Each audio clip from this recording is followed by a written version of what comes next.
If you've been to a comic book shop over the past year or so, you may have noticed several new books from the Dark Circle comic line. This comic line may be new to some people, but their origin goes back to the Golden Age.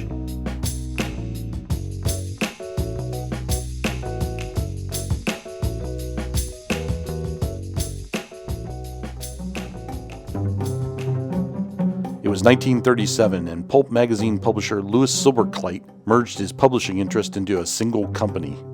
He was owner or part owner of no fewer than 6 separate publishing companies. Most had their own staffs and ran from separate locations. Silverkleit knew that he could not continue operating this way. In addition to being a publisher, he was also a lawyer and a magazine distributor. With the help and cooperation of his business partners, he managed to merge the companies into a single entity. A couple of Silverkleit's business partners would be part of this new company, and they would help take the stress off of day-to-day management. Silverkleit would be joined by Maurice Koning, who was an accountant and operations director of Columbia Publishing. They would be partnered with businessman John Goldwater. Goldwater had teamed up with Silverkleit in publishing ventures since 1934. The trio initially went under the already established name, Double Action Magazines. A year later, the company would change its name. Taking the initial from each of their first names, they renamed the company MLJ. Another important person in their mix was Abner Sundell. Ebby, as he was known, was an NYU dropout who had to leave due to financial reasons. He took a job as a grease monkey at a gas station. Finding out that some of his college friends were making a living at writing, he decided to give it a try. He began selling Western stories to pulp magazines, and his early success actually inspired him to go out and live on a dude ranch. He came back to New York, and in 1935, Silverkleit hired him to be the editor of Double Action Magazines. Sundell must have impressed Silverkleit. A few years later, he was given editorial control over the Blue Ribbon magazine group. When Silverkleit did his final merger, Sundell was his guy. 1937 would bring another person into their fold. Former football star Harry Shorten would be hired on as an editorial assistant. After a brief pro football career, Shorten began writing for sports magazines. When MLJ jumped into the comic book game in late 1939, it was Shorten who would be responsible for their very first superhero, a character called Bob Phantom. After Sundell's departure, Shorten would become the person most responsible for their comic book line. As an editor, he was known for an explosive temper and walking through the office holding a baseball bat. He would take swings at imaginary pitches and come dangerously close to hitting staffers in the head. By most accounts, the MLJ offices during the Golden Age were described as tense. These were the men who were behind MLJ. Their titles would be filled with costume mystery men, and let's take a look at their 10 most popular. The mustachioed wizard was not a mystic-based hero like his name would suggest.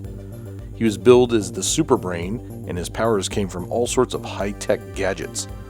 Copying Batman, the wizard was joined by a boy wonder of his own, Roy the Superboy. The first red, white, and blue superhero would be the inspiration for Captain America and dozens of other patriotic heroes to follow. The Shield would fight foreign spies and costume Nazis like the Hun. Also following the kid sidekick craze, the Shield would be joined by Dusty, the boy detective. Pep Comics #1 also featured the debut of another superhero, the Comet. The Comet was the creation of Plastic Man creator Jack Cole. The Comet is notable for being one of the first superheroes to be dramatically killed off in the pages of a comic book. Steel Sterling was the creation of famed Golden Age comic writer Charles Biro.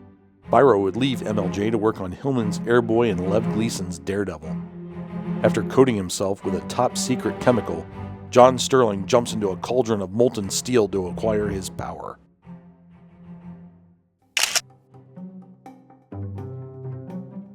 Paul Patton is a crime photographer at the Daily Globe newspaper.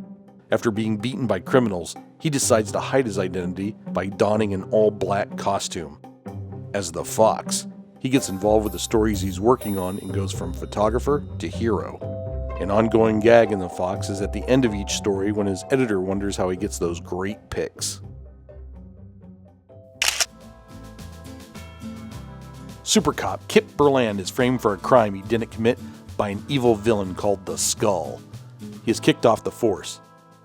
He loses his badge, but he gains his vengeance as the Black Hood.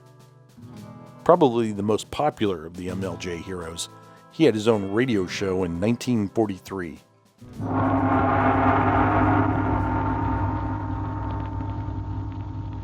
Criminals, beware! The Black Hood is everywhere.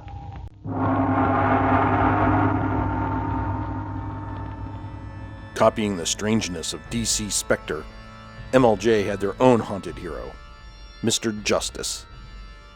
Mr. Justice is the spirit of a long-dead English prince who believed in chivalry. Being released from his spiritual prison, he finds himself in 20th century America.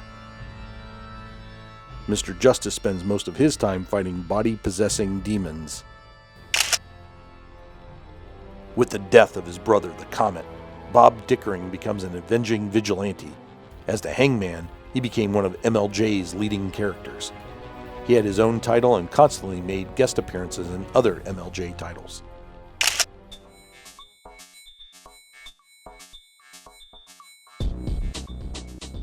Police detective Jack Jones is bricked up in a wall by gangsters. He escapes with the creative use of a playing card. It's inspiration enough for him to put on a playing card themed costume and continue fighting crime as Black Jack. The last great hero to come out of MLJ in the Golden Age was the Web. Criminologist John Raymond dons a costume while trying to figure out the mind of his criminal brother. The Web ends his crime-fighting days when he marries his girlfriend Rose and retires to domestic life. His last Golden Age appearance is in 1943. MLJ would take a different direction in the waning days of World War II. The incredible popularity of Archie would push the company into a new direction. After a series of reader write-in contests, it became apparent that Archie was the true star of Pep Comics. The Shield would lose its cover position to the Comic Teen, and it sealed the fate for the entire MLJ line.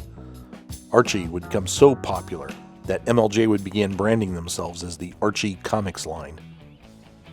In the late 1950s, MLJ launched the Archie Adventure series with a new version of the Shield by none other than Captain America creators Joe Simon and Jack Kirby. They also added new superheroes like the Fly and the Jaguar. The Archie Adventure line would begin to expand and change its banner name again. This time they called themselves Radio Comics. After receiving some fan art in the mail, Radio Comics decided it was time to create a superhero team. DC had had success with the Justice League, and Marvel had had success with the Avengers, so it made sense to follow the trend. The Mighty Crusaders were born. In an attempt to cash in on the popularity of Marvel, the line changed its banner name again, this time calling themselves the Mighty Comics Group. They also tried to confuse readers by closely imitating Marvel's logo and cover styles. Superman creator Jerry Siegel was hired as the principal writer for the Crusaders. He had been unceremoniously pushed out at DC Comics. Under an alias, he wrote for Marvel Comics before moving over to MLJ. Once there, he tried to merge the campiness of the extremely popular Batman TV show with what Stan Lee was doing at Marvel. The mixture didn't work. The styles clashed and the line struggled until 1967, when it was finally put to rest. In the 1970s, Archie launched a non-humor line called Red Circle. They started publishing fantasy, horror, and movie tie-ins. The short-lived line didn't get a chance to produce any hero titles, but a Black Hood title was in the works. And the material produced would eventually see print in digest form at the end of the decade. This superhero digest may have been MLJ testing the waters to relaunch the hero line. In 1983, Red Circle Comics launched an all-out assault on the comic stands. Rich Buckler was hired as editor, writer, and artist. The line was comparable to anything Marvel and DC was doing at the time. The books were well drawn and the stories were solid. The Crusaders even expanded their ranks with some new heroes. But like in the past, the line struggled. This was the era of direct sales titles navigating around the comics code.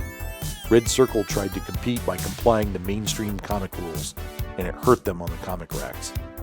After a rough couple of years, the line downsized. Red Circle had gone full circle when the line returned to the Archie Adventure Series moniker. In the 1990s, DC Comics leased the characters and created the Impact line. These characters were reimagined to fit the 1990s. Like in the past, this line struggled and was only active for a couple of years. DC leased the characters a second time in 2008 and attempted another revival with less than spectacular results. In 2012, Archie Comics gave the Mighty Crusaders another shot, this time with a twist. In this incarnation, the team was made up of the children of the original heroes. And finally, in 2014, the characters appeared in comic shops once again, this time under the Dark Circle banner.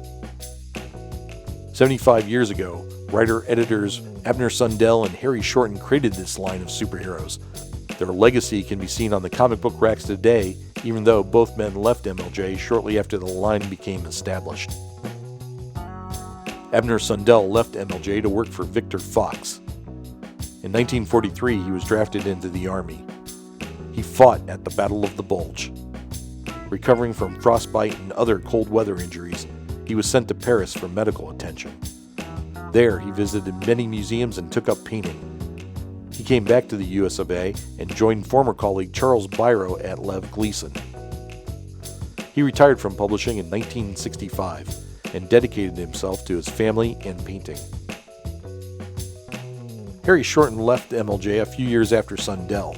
He wrote a very popular syndicated strip called There Ought to Be a Law. Taking his profits from the strip, Shorten started a publishing company on his own. Instead of printing comic books, though, he decided to print paperback novels. Shorten's Midwood Publications didn't print high literature, but the books he printed were very profitable. I won't go into too much detail about the content of his paperbacks. I'll just let the covers and taglines speak for themselves.